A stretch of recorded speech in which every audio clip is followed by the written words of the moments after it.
Scene 3. Lights up to reveal Albion bathed in warm sun and reclining in a deck chair, an ice pack in his head, sipping a large cocktail gingerly, dressed in a garish Hawaiian shirt and Bermuda shorts. He is considerably hungover. Stinkwit squats nearby, chained to the leg of the deck chair, scowling and fishing for fleas in his beard. But he cannot concentrate for longer before he becomes impatient and looks to Albion.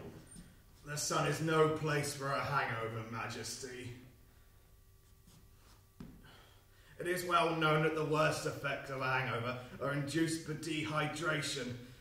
To sweat and sweat in the sun is folly. Stay where you are now. Be silent. But sire, I'm cooking. That's quite evident from your stench. But I won't have you sulking off into the darkness. But sire... Silence! Enter Smythe. Your Imperial Majesty. Ah! General Smythe, what news? A suspect is in custody, Majesty. Excellent. Is it one of those infernal conformists? It is too early to say, Majesty. Questioning has only just begun. Questioning? However, the evidence is incontrovertible. It will not take long to ascertain the suspect's political allegiances. No, of course it won't. A few hours in the hands of your truth technicians, and the poor wretch will admit to anything. Silence, fool. The General will execute his duty in a just and appropriate manner. Of course, Majesty.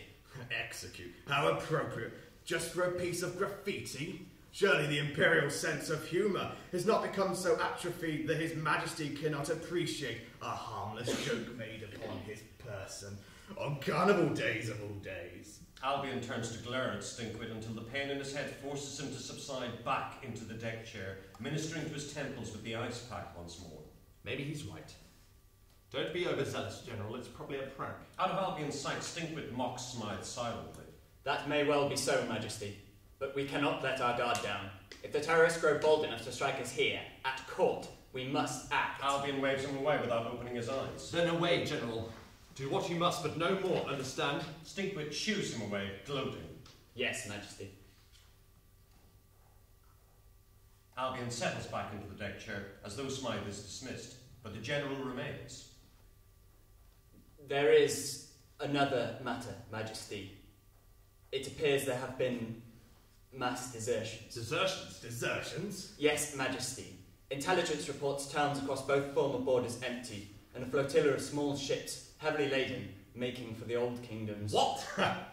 It appears that in the climax of the celebrations, prior to separation, carnival processions left towns and travelled from place to place, absorbing the general population before crossing the borders. The flotilla left later from ports right across the country, under cover of darkness. It speaks of organisation, Majesty. Planning.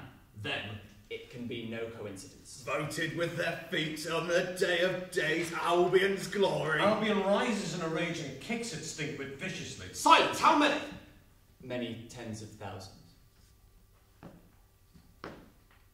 And how is it your men failed to prevent this? They hid in plain sight, Majesty. Our focus was upon the ceremony. So you the royal failed person. to prevent a terrorist attack at the heart of court, and failed to notice entire towns emptying of their people? A comprehensive failure, General. The triumph has been subverted. The Emperor made a laughingstock. You must hold yourself personally responsible. I told you. Silence! Ingrates. And so many duped by a few fanatics, I despair. Yes, Majesty. I won't be humiliated like this. Redouble your efforts, General. I want these damn conformists rooted out. Spare nothing and no one. Report when there is progress. Majesty. He exits smartly. Albion massages his temples. I did not expect to feel like this. Stinkwit grunts and worries at the chain around his neck. A few malcontents I can understand. The once privileged few bemoaning their loss. Politicians, bankers, businessmen, faceless bureaucrats, all the petty, narrow-minded bores without any imagination to enjoy paradise. But so many ordinary people. I freed them, and this is how they repay me. Come, Stinkwit, mock. You must be overjoyed with this new insult to me. Joy? The bastards went without me. Would you really be that keen to go? I don't wear this because it matches my eyes. I don't understand it. I saw them sneaking away with their rubber rings and sou'westers. I thought they were off to enjoy some new continental perversion. The greatest party the world has ever seen. And they want to what? Leave for a life of drudgery in some cold, wet Celtic backwater? They must have been brainwashed. I know they despise me, but they could have extended the hand of sympathy to a fellow. Who? Who? You're in a circle, Majesty. Why do you think it's so quiet at court? Where are your merry band of sycophants? Not in dark corners, rubbing and sawing their heads. No, they're gone. They left behind your back, and they left poor Stinkwit to his fate. You lie.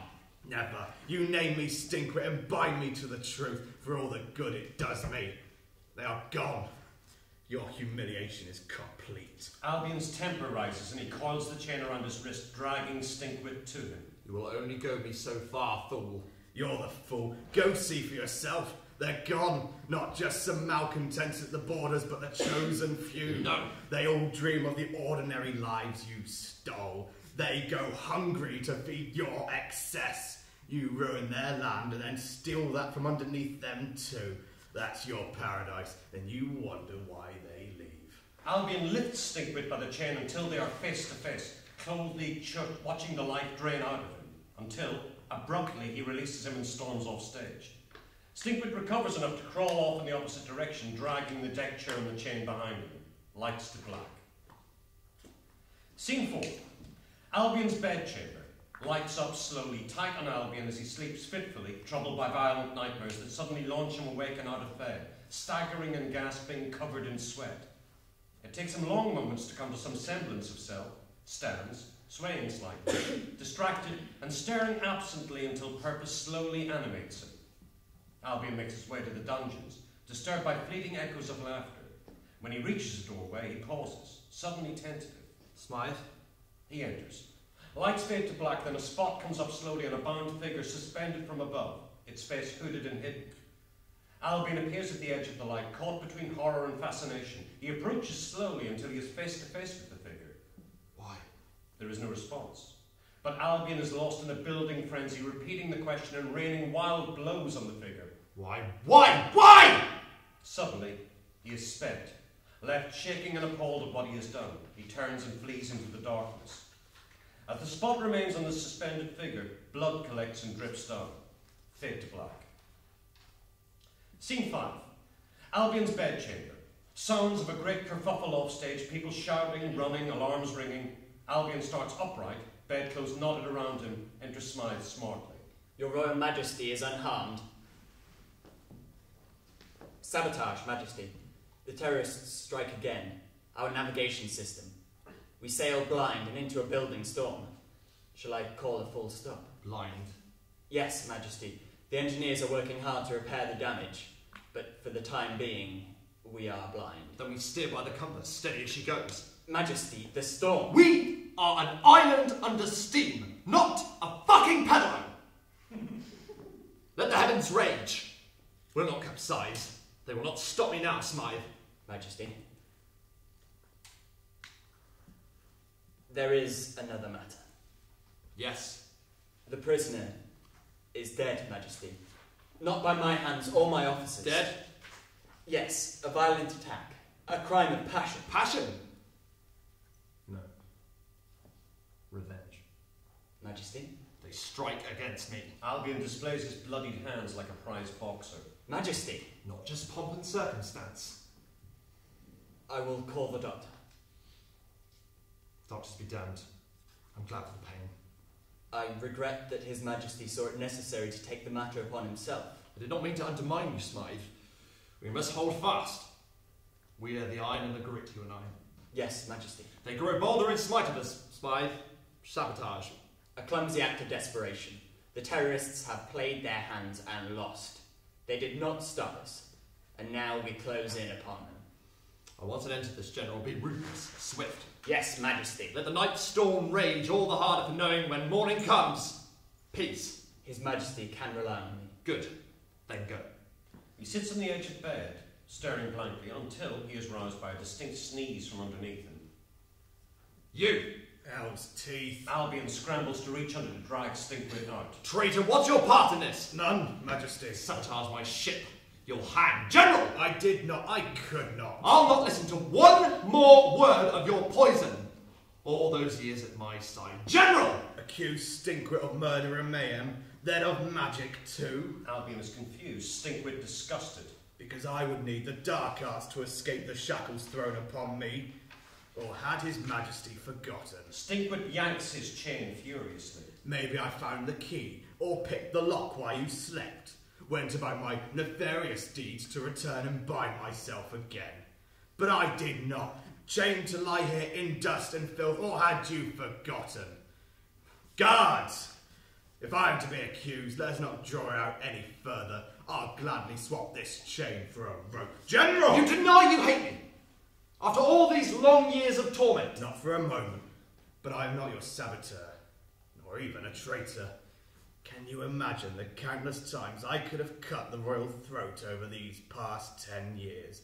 His person senseless to the world from debauched excess. Loyal Stinkwit, cursed and kicked, chained and tricked.